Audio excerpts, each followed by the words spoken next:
신용위험 살펴보도록 하겠습니다. 신용위험과 한계기업, 프로젝트 파이낸싱과 관련된 내용을 전체적인 뉴스랑 같이 섞어서 볼 거고요. 지금은 원달러 환율이 한번 급락을 되면서 부러진 겁니다. 이게 이제 여기 투기 세력들이 아마 큰 코를 다쳤을 것 같고요. 그러니까 그 분위기 때문에 그나마 조금 좀 편안해진 시즌이다라고 보시면 됩니다. 1,300원대 초반까지 내려갔기 때문에 1,306원까지 내려갔을 겁니다. 그렇게 보시면 되고 제가 봤을 때는 이거 내년에 그 침체 기간 오기 전에 1250원까지 터치를 해야 우리 분위기가 좋아지는 거지. 이걸 터치 못하면 결국에는 이 고점은 당하기가 딱 좋다. 그렇게 보시면 됩니다. 이 추세를 따라가는 거예요, 그냥. 요 가운데 추세를 따라가 버리면 1,500원, 1,600원까지도 가능하다라고 보시면서 대응하시고요. 침체가 나오고 난 다음에 바로 그러니까 시장 대응을 지금처럼 기민하게 레고 사태 터졌을 때 그 금융위원회나 그쪽에서 잘 대응했는데 그런 대응이 나오면은 그나마 빨리 잡지 않을까라고 보고 있습니다. 그다음 52 CDS 나온 거고요. CDS 프리미엄은 전체적으로는 2% 늘어났지만 터키만 올라갔고 나머지는 괜찮습니다. 그러나 터키 자체도 보시면은 여기 터키고 여기 터키죠. 그러니까 이게 일주치로 봤을 때는 그렇게 크게 손실 나고 있지는 않고 오히려 좋아지는 분위기다. 라고 보시면 돼요. 시장의 위험성은 조금 줄어들고 있다. 그렇게 봐주시면 될 것 같고요. 그럼에도 불구하고 여전히 안 좋은 사항들도 많고요. CDS 자체는 시장의 위험성 지표긴 한데 이 CDS가 관리되고 있다. 이 CDS랑 비스 두 개가 그러니까 투자은행 쪽에서 관리되고 있다는 느낌이 많이 들거든요. 근데 그에 반해서 우리나라는 프로젝트 파이낸싱과 관련된 금리가 20%까지 올라왔기 때문에 상당히 위험한 상황이다. 두 개를 어느 정도 완충을 시켜주려면 이 프로젝트 파이낸싱과 관련된 금리가 내려와야 가능하다라고 보시면 됩니다. 일단 그 정도로 보시고요.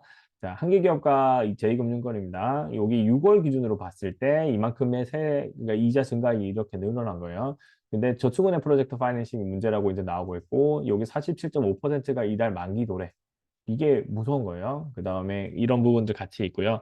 그 다음에 관련된 뉴스를 이제 살펴보도록 할 건데요. 관련된 뉴스를 살펴볼게요. 일단은 네. 어, 증권사 CP입니다. 그 프로젝트 파이낸싱과 관련된 거를 이제 매입을 시작을 한다는 거고요. 다행히도 이걸 매입을 해줘야만 가는 게고 20%를 주기 때문에 손해보는 장사는 아닌데 부도가 나면 손해보는 장사가 돼버립니다. 근데 A등급이기 때문에 담보물도 확실하기 때문에 뭐 버틸 수 있다라고 보시고요. 만기가 3개월 정도 짧기 때문에 계속 연장해야 되는 특징을 갖고 있다. 3개월이니까 20%라고 해도 4로 나누면은 대충 한 5% 금리를 쳐준다는 거예요. 3개월 빌리는데. 네, 그렇게 보시면 되고요. 근데 20%란 겁니다. 연 20%. 매입 프로그램이 효과를 내고 안정을 찾으면은 얘가 10% 이내로 떨어져야 돼요. 예, 그렇게 되면은 채권 투자가 조금 원활해지고 그런 숨통이 트여지면은 자연스럽게 원달러 환율도 내려갈 수 있다. 그렇게 봐주시면 될 것 같습니다. 여기까지가 그거고요. 그 다음에 또 하나 더 살펴보겠습니다. 프로젝트 파이낸싱과 관련된 뉴스인데요. 이겁니다. 그러니까 프로젝트 파이낸싱 부실인데 미착공 사업자가 이제 계속 나오고 있죠. 이 부분들이 문제고요. 여기서 이제 우량한 그 건설지 그리고 분양이 될 만한 곳은 미분양 물량이 잘 안 나올 곳은 관계없는데 나오면 이제 이게 쌓이는 겁니다. 그럼 쌓이면은 몇 년 걸리면 5년에서 10년 걸려요. 이거 해결하는데. 그 기간 동안 무슨 일이 벌어지냐면 경매 물건 막 쏟아질 겁니다. 예, 그렇게 보시면 되고 내년도는 경매가 아마 주요한 투자처가 돼야 되지 않나 그렇게 보고 있고요. 경매를 확보하시면 낫지 않나라고 보고 있습니다.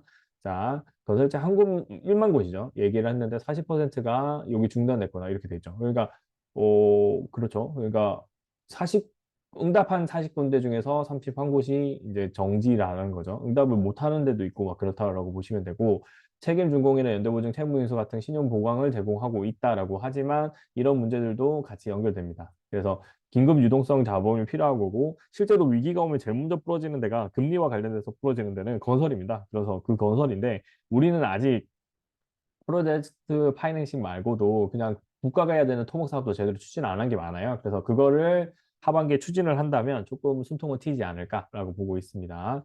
프로젝트 파이낸싱과 건설주인데 이건 밀접한 관계고 시공사의 역할 뭐 이 내용이 나오는데 여기 나오죠. 예전가가 있으면 공사비 있고 금융비용 이만큼 들어가고 뭐 대출이 이제 포장해서 이거 자금 조달을 하는 건데 이 부분이 이제 문제가 생길 수 있는 거죠. 요렇게 해서 프로젝트에서 수익이 많이 났었는데 지금은 여기 있는 대출들이 부도당할 수 있는 거죠. 미분양이 나 벌어지거나 아예 공사를 못하게 되면서 이제 물려버리는 거죠, 몇 년간. 그러니까 여유 자금이면 관계없지만 투자 자금이니까 이게 기업 그 프로젝트 파이낸싱을 전문화하는 증권사들이 힘들어질 수 있다. 그렇게 보시면 될 것 같습니다. 비문양의 눈물도 금융위기 때와 다르지 않다. 이렇겠죠. 미문양 그거 밀어내기 하고 있고 이런 거 다양한 전략을 해서 세제 혜택이나 이거를 빨리 땡겨왔을 때 그 좀 전에 20%의 금리를 갚을 수 있는 게 중요하다라고 보시면 되겠죠. 그러니까 인제 꺾인 거 요거 약간. 여기서는 박스권에서 그간 한 거의 10년 동안 박스권에 있던 게 한번 튀어 올랐고 여기서 이제 박스권을 만들어야 되겠죠.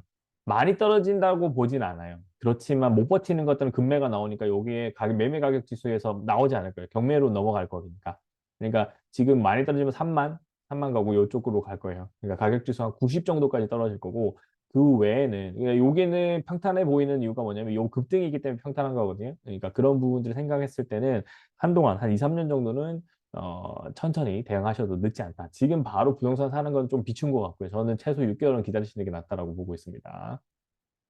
그 다음에 이게 캐피탈하고 저축은행과 다른 거는 신용의 집중 위험이 이제 떨어졌다는 거죠. 저축을 한번 사고 나서죠. 그러다 보니까 괜찮은 건데, 근데 예대 마진이랑 연결되기 때문에 이게 마진이 안 남고 살아남는 정책으로 바뀌고 있습니다. 그나마 다행인 거죠.